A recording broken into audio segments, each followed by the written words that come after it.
غنی صاحب ساتھ رہی. مدثر رضوی صاحب, فیفن کا رد عمل کیا ہے اس ترمیم کے حوالے سے؟ اب آپ کو لگتا ہے کہ it's a big step forward?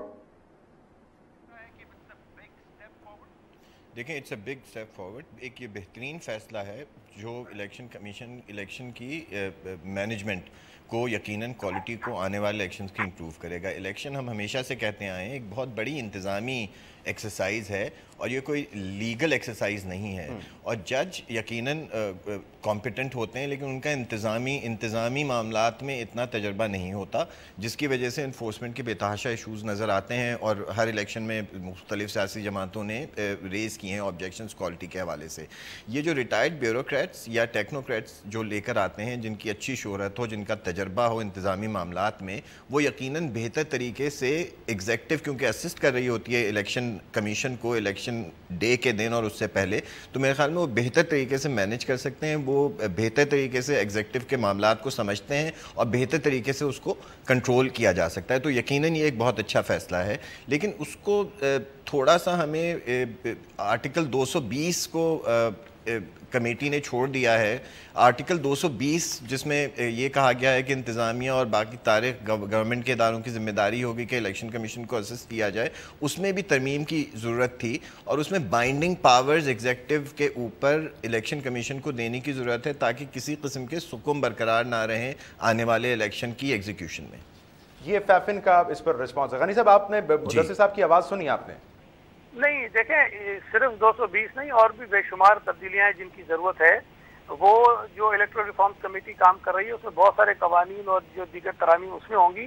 یہ چونکہ جلدی اس کی ضرورت اس لیے تھی کہ اگلے مہینے جس طرح آپ نے خود کہا کہ جو اراکین الیکشن کمیشن کے ہیں ان کی جو ٹرم ہے وہ ختم ہو رہی ہے, تو اس سے پہلے نئے اراکین کو جو ہے اس میں چننا ہے.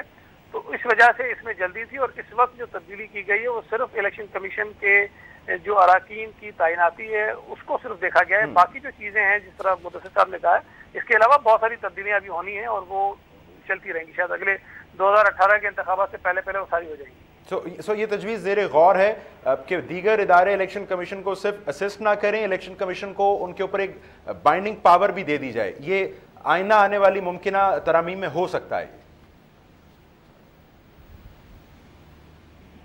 بہت بڑی تبدیلیاں ہونے والی ہیں آگے. جو الیکٹرل ریفارمز کمیٹی کی جو ایک رپورٹ آئے گی اس کی روشنی میں بہت ساری ترامیم ہونی. ٹھیک ہے. غنی مدثر صاحب, میں اگر آپ کی جانب آؤں, یہ 219 آرٹیکل میں جو ترمیم کی گئی ہے اور لوکل گورنمنٹس کے حوالے سے الیکٹورل رولز کا جو ذمہ الیکشن کمیشن کے حوالے کیا گیا ہے, اس پر آپ کا کیا رسپانس ہے؟ جو ایک بحثیت مجموعی ایلیگیشنز رائے جماعتوں کا پری پول ریگنگ کے حوالے سے, الیکٹورل رولز میں ڈسکریپنسیز کے حوالے سے, وہ آپ کو اس موجودہ ترمیم یا ترمیم میں ایڈریس ہوتا دکھائی دے رہا ہے؟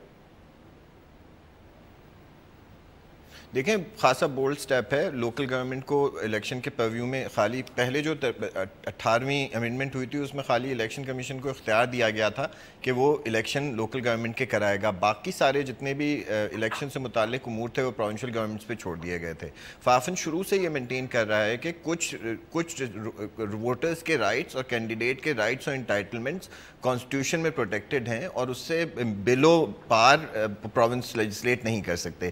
یہ ایک اچھا قدم ہے کہ لوکل گورنمنٹ کے الیکٹورل رولز اب الیکشن کمیشن کی ذمہ داری قرار دے دیے گئے ہیں 219 میں ترمیم کر کے, اور ڈی لمیٹیشن لوکل گورنمنٹ کی اس کو بھی الیکشن کمیشن کے دائرے اختیار میں دے دیا گیا ہے, لوکل گورنمنٹ کی ڈی لمیٹیشنز.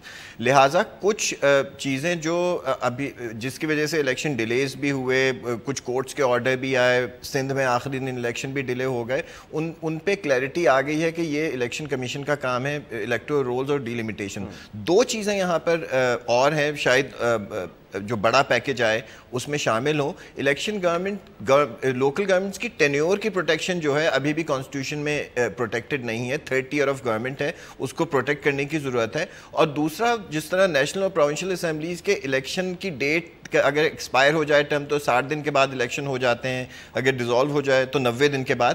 لوکل گورنمنٹ کی بھی اس طرح الیکشن کا تعین کانسٹیٹیوشن میں کرنے کی ضرورت ہے تاکہ جو تیسرا ٹیئر جس سے ہماری جمہوریت ڈیپن ہوتی ہے اس کی ٹینیور بھی پروٹیکٹڈ ہو اور الیکشن بھی اگلے الیکشن بھی گارنٹیڈ ہو کہ الیکشن لوکل گورنمنٹ کے ہو جائیں گے. ابھی ابھی تک پروونشل لیجسلیشنز جو ہیں اگلے الیکشنز پہ خاصے خاموش ہیں کہ اگر یہ ٹینیور ختم ہوگی تو اگلا الیکشن کتنے عرصے میں ہوگا. یہ کانسٹیٹیوشن میں پروٹیکشن بریک کی جانب مجھے جانا ہے مدثر صاحب. غنی صاحب ہمارے سے غنی صاحب فرما رہے ہیں کہ جو ایک اگلا پیکج ہوگا ترمیم کے حوالے سے, اصلاحات کے حوالے سے, اس میں بہت بولڈ اور بڑے سٹیپس سامنے آ سکتے ہیں.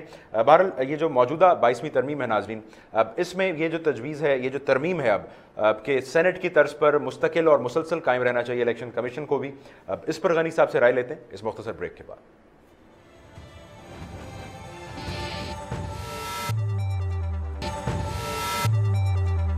ویلکم بیک ناظرین, ہم 22ویں آئینی ترمیم کے حوالے سے بات کر رہے ہیں. پیپلز پارٹی کے سینئر رہنما سینیٹر سعید غنی اور free and fair election network کے مدثر رضوی صاحب سے. غنی صاحب اگر یہ آپ تھوڑا سا ہمیں سمجھا پائیں کہ یہ جو ابتدائی طور پر رکھا گیا ہے کہ الیکشن کمیشن کے اراکین 2-2.5 سال کے عرصے میں ریٹائر ہو جائیں گے, 2 کی مدت اس سے زیادہ ہوگی, اس سے کیا انشور کیا جائے گا؟ یہ مدت یوں بظاہر لگ رہا ہے وہ سینٹ کی طرز پر اس کو لے کر جایا گیا, تو یہ ضروری کیوں تھا؟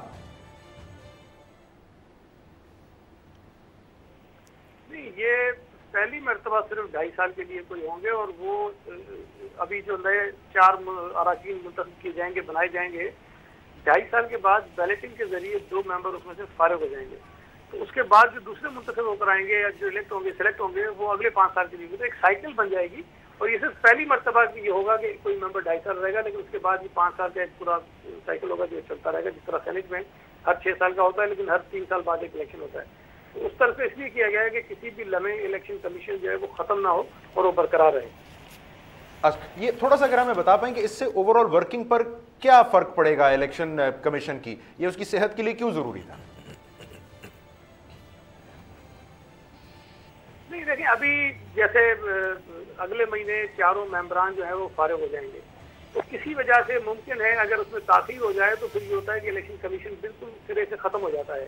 لیکن اگر اس کا آپ سائیکل بنا دیں گے کہ 2 ممبر اس کے ہر صورت میں ہر وقت رہیں گے, تو اس کی جو ایگزسٹنس ہے وہ موجود رہے گی. اور یہ شاید ایک نیا آئیڈیا تھا اور اس کو کیا گیا, لیکن میں سمجھتا ہوں کہ بہتر تجویز تھی جس کی طرف سے جائے. ٹھیک ہے مدثر صاحب, اس پر آپ اگر اپنی رائے دینا چاہیں ضرور ایڈ کیجیے گا, لیکن یہ بتائیے کہ اگر سابق اعلیٰ سرکاری افسران یا ٹیکنوکریٹس کو اب الیکشن کمشنر یا اراکین الیکشن کمیشن بنانے کی اہلیت دے دی گئی ہے, اس کے اوپر وہ جو کشمکش ہوتی ہے دونوں جانب سے, سیاسی انفلوئنس, میری مرضی کا افسر, اس کا امکان کتنا بڑھ جائے گا؟ آپ کو لگتا ہے کہ یہ ایک بے جا خطرہ ہے؟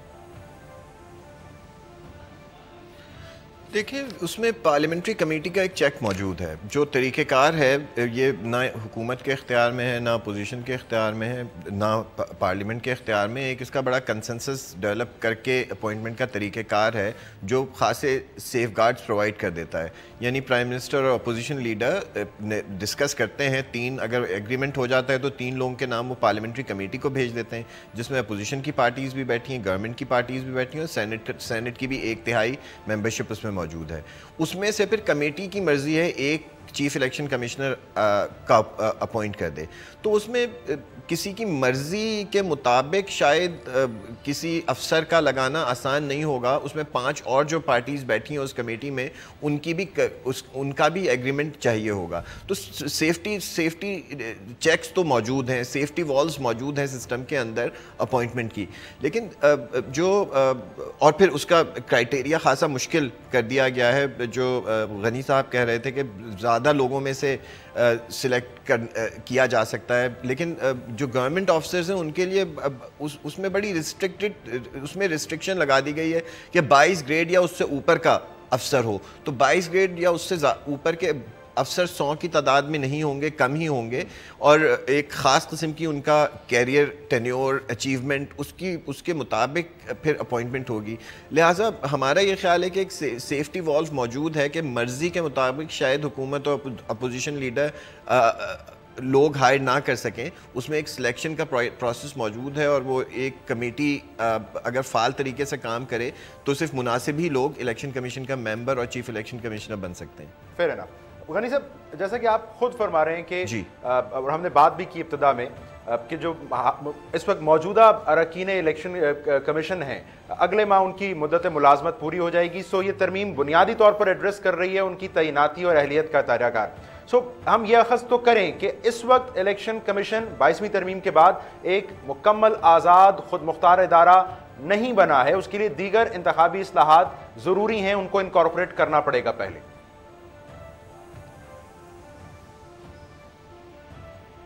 اختیارات تو الیکشن کمیشن کے پاس پہلے بھی بہت زیادہ ہیں، لیکن ظاہر ہے کہ جتنے اختیارات ہیں اس کے اندر رہتے ہوئے جو نتائج سامنے آ رہے ہیں وہ اطمینان بخش نہیں ہے. تقریباً تمام ہی سیاسی جماعتوں کو اس پر اعتراض ہے. تو جب تک اعتراضات آتے رہیں گے بہتری کا راستہ ہمیشہ کھلا رہتا ہے، اور کوشش ہمیشہ یہ جاری رہے گی کہ جو اعتراضات آئیں ان کو سامنے رکھتے ہوئے ان کو دور کرنے کی کوشش کی جائے. تو کوششیں تمام جماعتیں کر رہی ہیں، اور اچھی بات یہ ہے کہ اس میں کوئی ایسا نہیں کہ ایک جماعت جو ہے وہ کچھ چاہ رہی ہے دوسری کچھ چاہ رہی ہے. اس کمیٹی میں تمام جماعتوں کی نمائندگی ہے، تمام بیٹھتے ہیں، اپنی رائے دیتے ہیں، پھر اس پہ بحث ہوتی ہے، اور پھر اس میں سے جو نتیجہ نکلتا ہے اس کو سب تسلیم کر لیتے ہیں.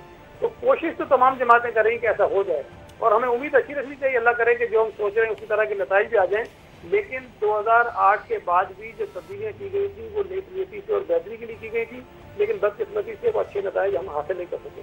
تو یہ اچھائی کا راستہ ہمیشہ کھلا رہے گا، اور ہم کوشش کرتے رہیں گے. نیت ہے میرا خیال ہے کہ سب کی ٹھیک ہے کہ یہ اچھا ہونا چاہیے. ٹھیک ہے مفتی صاحب، میں اگر یہی سوال آپ کی جانب لے کر آؤں، یہ جو اعتراضات اور شکوے رہے ہیں الیکشن کی صحت کے حوالے سے، ہم نے الیکشن کمشنر یا اراکین الیکشن کمیشن کی تعیناتی کا مرحلہ تو طے کر لیا، وہ کیا اقدامات ہیں جو جب تک ہم نہ کر لیں اب یہ شکوے شکایتیں مستقل طور پر دور نہیں ہوں گے، ہمارے یہاں الیکشن نظام کی شفافیت پر انگلیاں اٹھتی رہیں گی؟ وہ آپ کی تجویز کیا ہے؟ دیکھیں، الیکشن کمیشن کی آزادی کی ہم بات کرتے ہیں، اس کو مکمل اختیار کی بھی بات کرتے ہیں، لیکن الیکشن کمیشن کی اپنی اکاؤنٹیبلٹی بھی بلٹ ان سسٹم میں ہونی چاہیے، جو کہ ابھی نہیں ہے. جو شفافیت کے معاملات ہیں الیکشن کے معاملات میں، وہ بھی ابھی تک ان کو لیگل پروٹیکشن نہیں ہے. مثال کے طور پہ ہم ابھی تک وہی فارم 14, 15, 16, 17 کی بات کرتے ہیں، وہ ابھی تک پبلک ڈومین میں نہیں آئے. الیکشن کمیشن، یہ جو اعتراضات اٹھتے ہیں یہ الیکشن کمیشن کی غیر شفافیت کی وجہ سے اٹھتے ہیں، اور جو ڈسکریشنز اویلیبل ہیں، چاہے وہ الیکشن کمیشن کے پاس اویلیبل ہوں چاہے ریٹرننگ آفیسرز کے پاس اویلیبل ہوں، ان ڈسکریشنز کو جتنا منیمائز کریں گے یا ختم کر دیں گے تو یہ آبجیکشن شاید کم سے کم ہوتے چلے جائیں. اور یقیناً جو بڑا پیکج کی جو بات ہو رہی ہے، جو غنی صاحب جس کے بارے میں ابھی بتایا انہوں نے، اس پیکج میں شاید ان ایشوز کو ایڈریس کیا جائے کہ الیکشن کمیشن اور ریٹرننگ آفیسر الیکشن افسران کے ڈسکریشنز کو ختم کیا جائے اور الیکشن کی شفافیت کو لیگلائز کر دیا جائے، تاکہ الیکشن کمیشن کی یہ مرضی نہ ہو کہ وہ کوئی چیزیں پبلک کریں اور کوئی چیزیں پبلک نہ کریں. بالکل ٹھیک. جی مدثر رضوی صاحب، سعید غنی صاحب، بہت شکریہ. آپ کے ناظرین مہمان کہہ رہے تھے ایک مثبت اور بولڈ سٹیپ ضرور ہے ہمارا جو انتخابی نظام ہے اس کی بہتری کی جانب، سنس یہ الیکشن کمشنر کی تعیناتی اور اراکین الیکشن کمیشن کی تعیناتی کا طے کرتی ہے 22ویں ترمیم.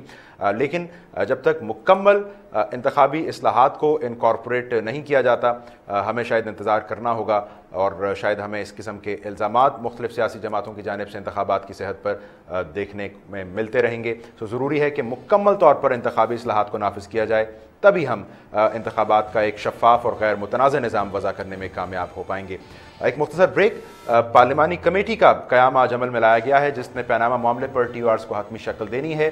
ایم کیو ایم کا معاملہ اس صورت میں ہمیں لٹکتا دکھائی دے رہا ہے، کیونکہ نہ وہ 12 میں دکھائی دیے نہ 16 میں. قومی اسمبلی میں آج اس حوالے سے بات بھی ہوئی. پروگرام میں اس کا ذکر کریں گے اس بریک کے بعد.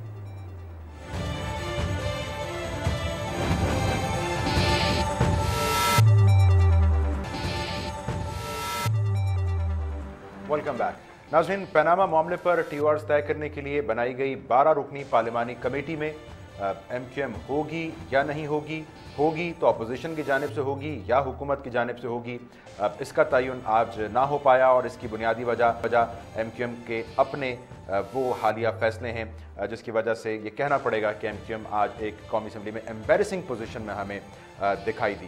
آج جب اس کمیٹی کے قیام کے حوالے سے قرارداد پیش کی گئی تو اس کے اراکین کی تعداد 16 تجویز کی گئی، جس پر اپوزیشن کی جانب سے شاہ محمود قریشی صاحب نے نشاندہی کی کہ 12 ارکان پر اتفاق ہوا تھا، جس کی وضاحت میں پھر اسحاق ڈار صاحب نے بتایا کہ گزشتہ روز ایم کیو ایم کے رہنما فاروق ستار صاحب کا ان کو فون آیا تھا، اور انہوں نے کہا کہ ایم کیو ایم کو نمائندگی نہیں دی جا رہی، اس لیے اراکین کی تعداد بڑھانے کی بات کی گئی. دوسری جانب پھر ایم کیو ایم کے ممبر قومی اسمبلی آصف حسنین صاحب اسمبلی کے فلور پر مخاطب ہوئے، اور انہوں نے کہا کہ جس پیمانے پر دیگر جماعتوں کو شامل کیا گیا ہے اسی پر ایم کیو ایم کو بھی شامل کیا جائے. لیکن پھر شاہ محمود قریشی صاحب کو انہیں یہ یاد دلانا پڑا کہ قومی اسمبلی کے اجلاس سے وزیر اعظم کے خطاب کے بعد واک آؤٹ کے فیصلے تک تو ایم کیو ایم متحدہ اپوزیشن کا حصہ تھی، لیکن اس کے بعد ہونے والے متحدہ اپوزیشن کے اجلاس میں ایم کیو ایم نے علیحدہ ہونے کا فیصلہ کیا تھا. اور پھر اگر ایم کیو ایم اپوزیشن کی پارلیمانی کمیٹی میں نمائندگی چاہتی ہے تو اس کو اپوزیشن لیڈر خورشید شاہ سے رابطہ کرنا چاہیے، نہ کہ حکومتی شخصیات سے. حکومتی وزراء کا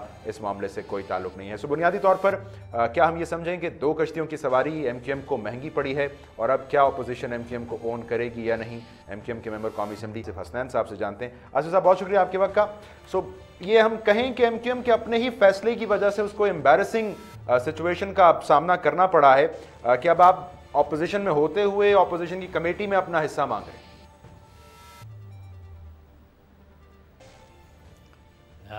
دیکھیں جی، پہلے بات تو آپ کے سوال کا میں جواب دوں گا جو آپ نے کہا کہ جی حکومت سے رابطہ کیا اور اپوزیشن سے رابطہ نہیں کیا.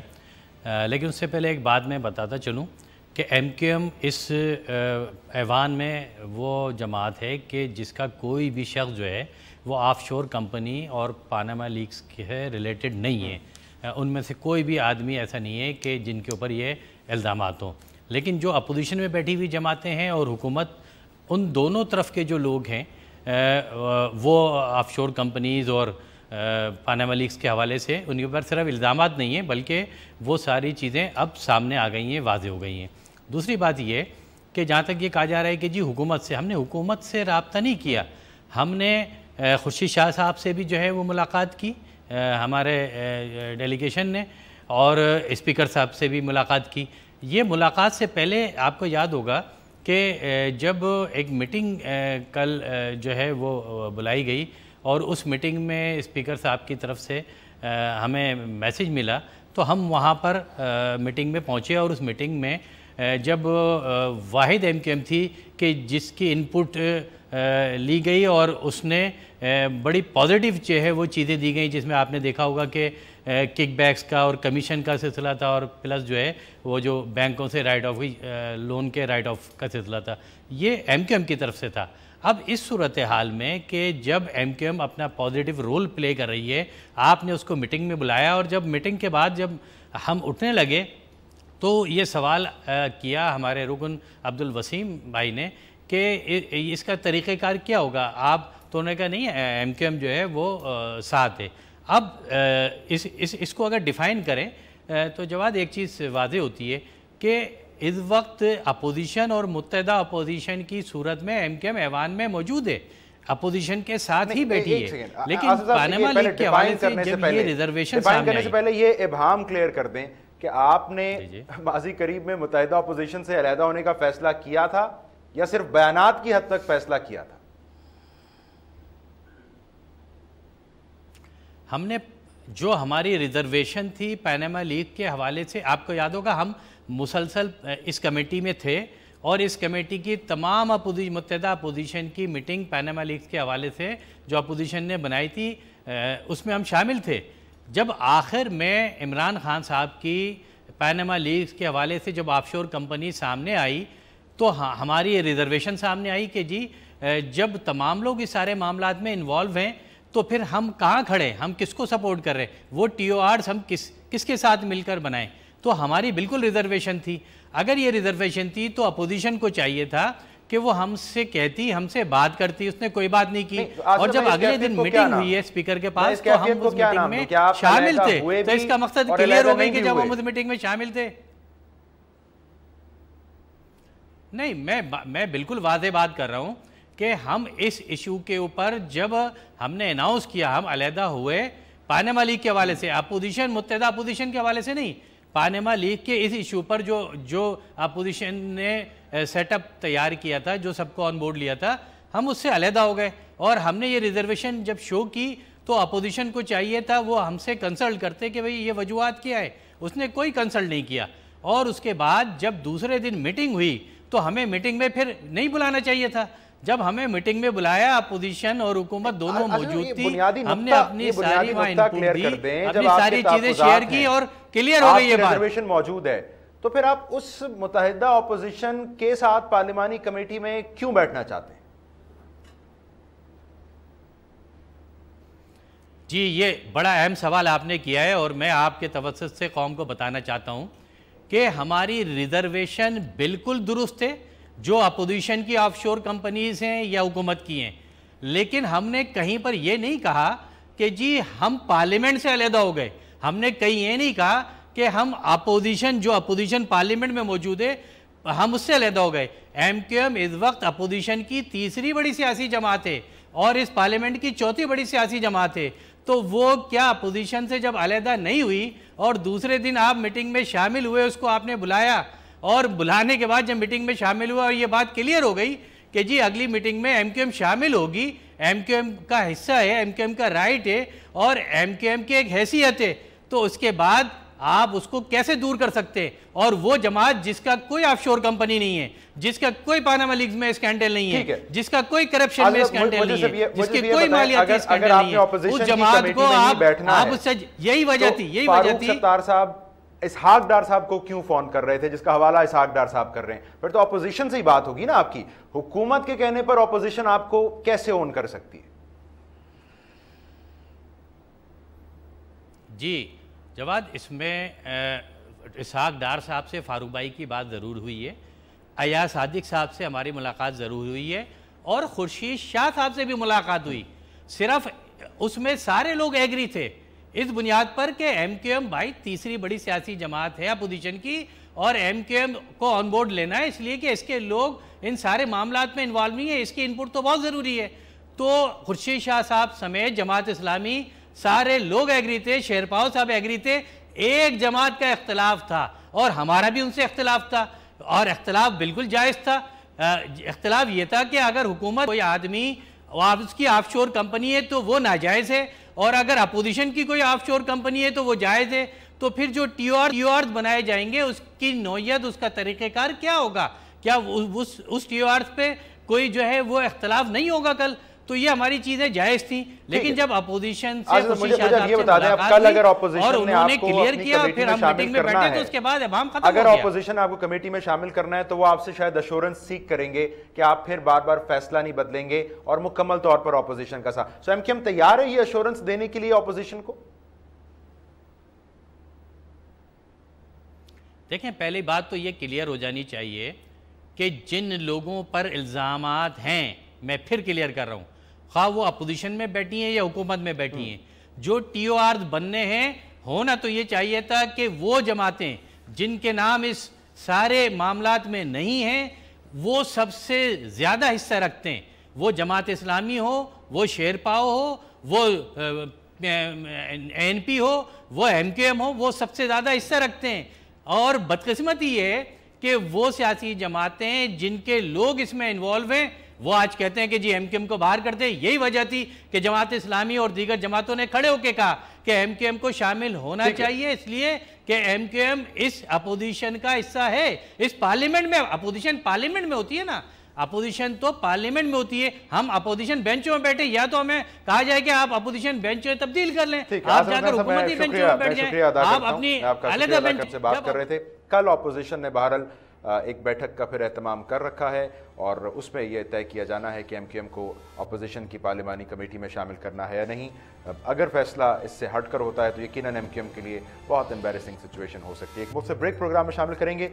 لاہور میں مال روڈ پر ناظرین 24 گھنٹے سے زائد ہوا کسانوں کا دھرنا اور احتجاج جاری ہے. ٹریفک کا نظام جہاں اس سے متاثر ہے، وہیں دھرنے میں شریک لوگ آج شدت گرمی سے بے ہوش بھی ہوئے. صحافیوں کو بھی اس موقع پر تشدد کا نشانہ بنایا گیا. کیا ماجرا رہا، بات کریں گے اس بریک کے بعد.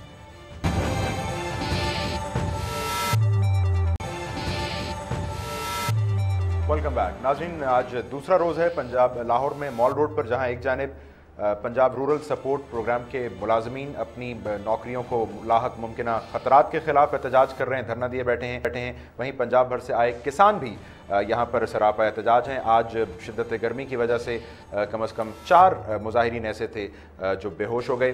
اس دوران گرمی کی شدت سے ستائے ان لوگوں نے صحافیوں کو بھی تشدد کا نشانہ بنایا.